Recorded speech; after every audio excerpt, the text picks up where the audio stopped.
Everyone, welcome back to my channel. আজ তোমাদের সাথে পাস্তার একটা রেসিপি শেয়ার করতে চলেছি। আর আমি তার জন্য নিয়ে নিয়েছি 400 গ্রামের একটা পাস্তা। যদিও আমি মাত্র 200 গ্রাম মতোই তোমাদেরকে করে দেখাবো।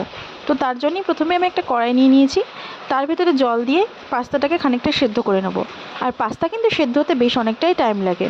তারপর দেখো এখানে বিভিন্ন রকমের সবজি নিয়ে নিয়েছি, আর নিয়ে নিয়েছি পেঁয়াজ লঙ্কা কুচি। তোমরা চাইলে কিন্তু রসুনও অ্যাড করতে পারো। তো প্রথমে তেলটাকে গরম করে নেব। আমি এখানে সাদা তেল ইউজ করছি, 4 টেবিল চামচ মতো সাদা তেল দিয়ে দিলাম। তারপর তেলটা ভালো করে গরম হয়ে গেলে তার মধ্যে দিয়ে দিলাম পেঁয়াজ কুচি। পেঁয়াজটাকে কিন্তু বেশ ভালো মতো করে লাল লাল করে ভাজা ভাজা করতে হবে।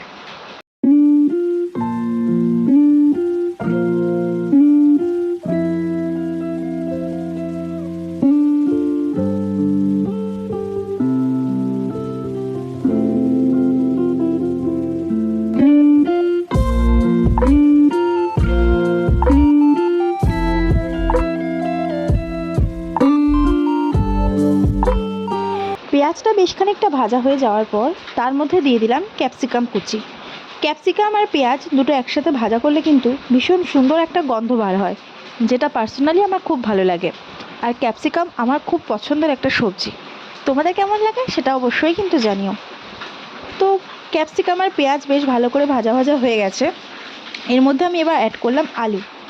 তোমরা চাইলে আলু স্কিপ করেও যেতে পারো, কিন্তু আমি আমরা ছোটোবেলায় টিফিনে যে ধরনের চাউমিন বা পাস্তা নিয়ে যেতাম সেই রকমভাবেই বানাচ্ছি। যদিও আমি বাদামটাকে স্কিপ করেছি, বাদাম দেইনি। তারপরে এর মধ্যে দিয়ে দিলাম বিনস, গাজর।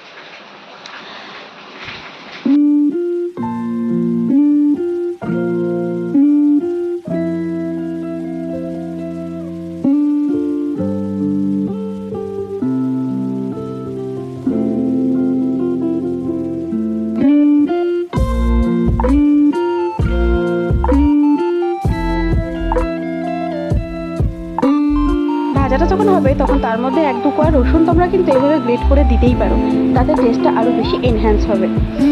তো আমিও তাই করছি, আমি 2টো রসুন কুচি দিয়ে দেবো।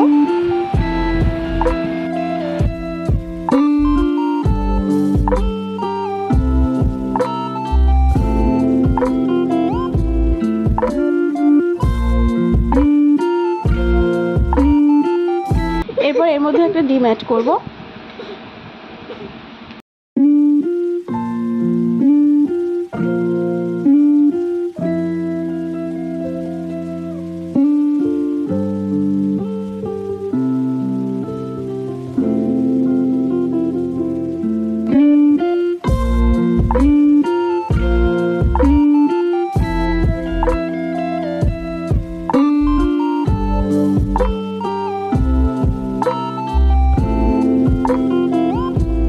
এবার আমি এর মধ্যে লবণ অ্যাড করব, আর তার সাথে অল্প একটু হলুদও অ্যাড করে দেব।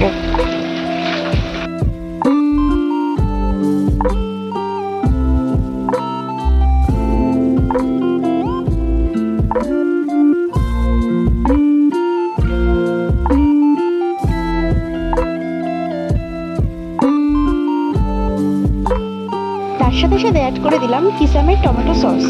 টমেটো সসটা দিলে আমার ভীষণ ভালো লাগে, সেটা ম্যাগি হোক, চাউমিন হোক বা পাস্তা হোক। তারপর দিয়ে দিলাম ম্যাজিক মশলা। তো এই ম্যাজিক মশলাটা দিলে কিন্তু বেশ ভালো টেস্ট হয়, মানে এর গন্ধটা কিন্তু খুবই সুন্দর লাগে। জানি না এর মধ্যে ঠিক কী কী ইনগ্রিডিয়েন্টস আছে, কিন্তু বেশ ভালো লাগে। তো সব ইনগ্রিডিয়েন্টসগুলোকে বেশ ভালো মতো করে নাড়াচাড়া করে নিতে হবে, যাতে লবণ হলুদটা সব কিছুর সাথে ভালোভাবে মিশে যায়, আর তার সাথে সাথে মশলাটাও যেন ভালোভাবে কষে যায়।